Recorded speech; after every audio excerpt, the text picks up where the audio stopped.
For this raisins bread or rich fruit bread, I'm making use of flour. For the flour, I'm using all-purpose flour. You can use bread flour, you can use combination of both. Now these are raisins that have been pre-soaked, and I kept them in a strainer to drain out the excess liquid. I'm also going to be using chocolate stones. You could use chocolate chips. I just add it to the raisins and I'll stir. Please check the description box below for a link to a very detailed recipe.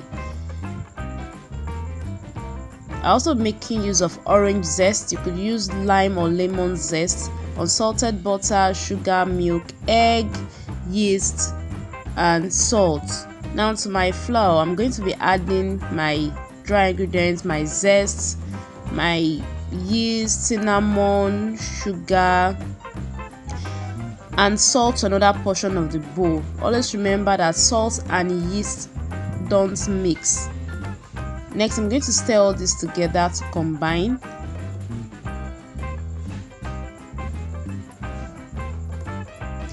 And I'll be adding my butter. If you don't have cinnamon, you could make use of all mixed spices. You could also use brown sugar instead of the granulated white sugar. Now I'll also be adding my egg. Don't break your egg over your mixing bowl so that you don't have cracks or eggshell in your batter or in your dough. I'm going to mix this up with my hands till it forms crumbs, a crumbly texture. And I'll be adding my milk little by little. My milk is room temperature. It's not lukewarm, it's not warm. And I'm adding little by little. If you're using bread flour, you're going to use up the whole milk, but I'm using all-purpose flour here. That's why I'm not going to use everything. I'm only going to add the milk little by little so I get a non-sticky and a tacky dough.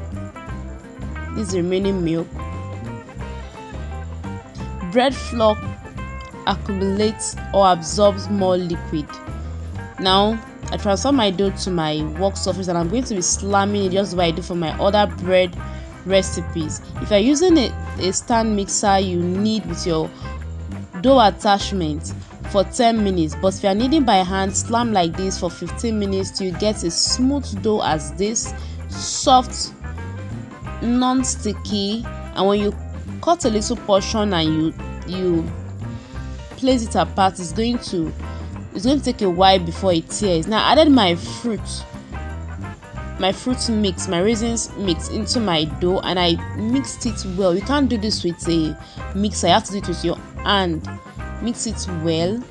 Now set this aside while I prepare the pan. For the pan, I'm just going to be greasing my pan with butter. You could use any cooking oil of your choice. Grease well, grease every corner of your pan well. If you don't grease every corner of your pan well, your bread is not going to come out well. I'm using a 9 by 5 inch pan. You could use an 8 by 4 inch pan. Now grease my pan and work surface with little oil, and I'm going to use my fingertips to spread out my dough to look like a rectangular shape, and then I'm going to fold it from the shorter end. I'm folding from the shorter end. You have to get the folding well, if not your bread is not going to come out well. Just folding like this. It's very, very simple. This bread recipe is very, very healthy, very rich, and suitable for the whole family. Now you seal up the end of the bread. Seal it up very well, and I'm going to roll it using the length of my pan as a guide, just like this. Roll, roll, roll. Make sure it's sealed well.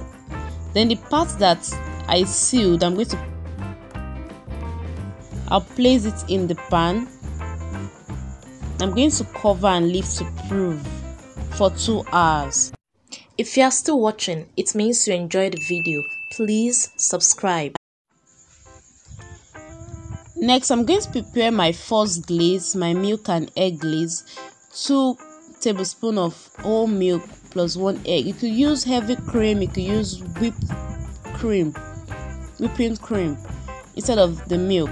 Now this is another pan, an extra large rectangular pan. I'm going to use it to cover the top of my bread so that I have this flat straight edge without a dome. It is optional.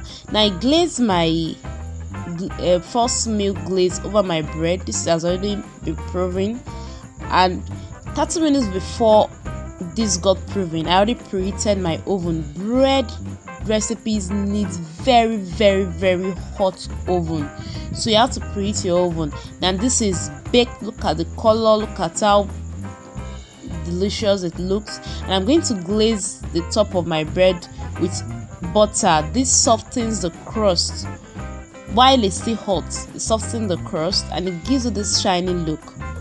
Now you see my bread came out easily because I greased my pan very well.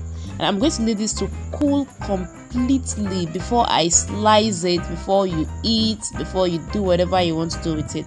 Now this bread recipe is very simple. Please remember to check the description box below for a link to the detailed recipe. Also remember to subscribe, share, tag me to your creations. I really want to see them. Thank you for the trust and thank you for subscribing. See you next week.